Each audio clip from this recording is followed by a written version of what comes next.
mbele gi weche manyien. Wayudo ni Jo-ohala ma e kar dak ma Ondiek e boma ma Kisumu ywago lal bang' tend boma ma Kisumu muko kuondegi mag timo ohala. Gisewo piny owacho mar kaunti ma Kisumu kuom okang' magikawo ka giwacho ni ok gidew ratiro mag oganda.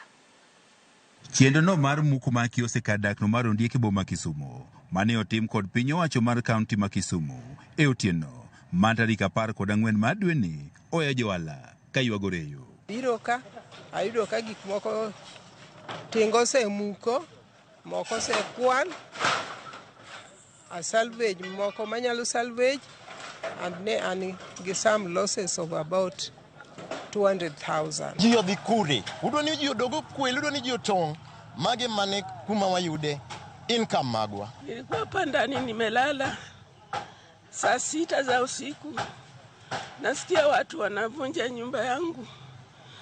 Ni mgonjwa, nilipata ajali.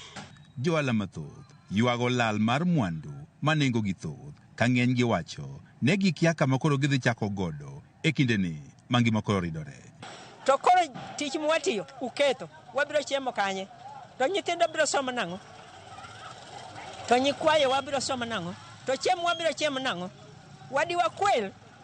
Giwacho ni chiendo ni mar muko kios ma otim kod piny owacho mar kaunti ma Kisumu onge notis moro amora mane omigi kaka Jo-ohala. In case of anything gidwa demolish, onego ginyiswa in time, gimiwa kata notice kata mnama 14 days mondo wagol gikwa oko.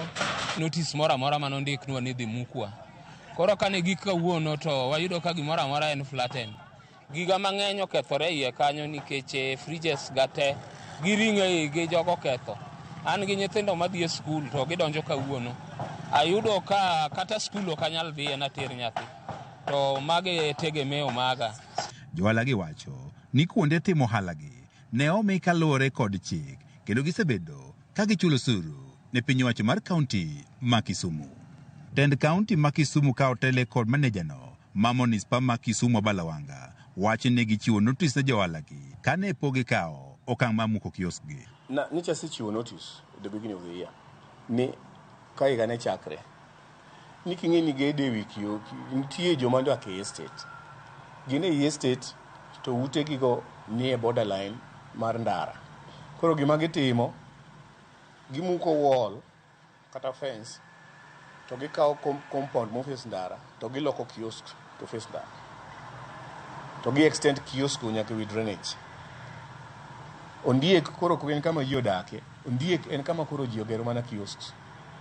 Wanga wach ni oginyayie mondo koro ger kiosk e kuondego ma chik ok opuodho. Mosque do Nyerere Road. Jo mosque okawo odi ni e lak ndara, tikawo fence iloko kiosk, tiywayo generator mar keto pi, tichako luoko mtokni e lak ndara to inine e compound kon. Patel Flats bende dhi timo the same. Koro kwa Ondiek tabiro mosque tabiro Patel Flats. Jo-ohala gi ma omuk kios gidwaro mondo gavana ma Kisumu Anyang' Nyong'o owuog oko kendo koro konygi ka giwacho ne gikia kama gichako go ngima. George Juma, Ramogi TV. Piny owacho kokalo kuom migawo mar arita ogolo chik makoro biro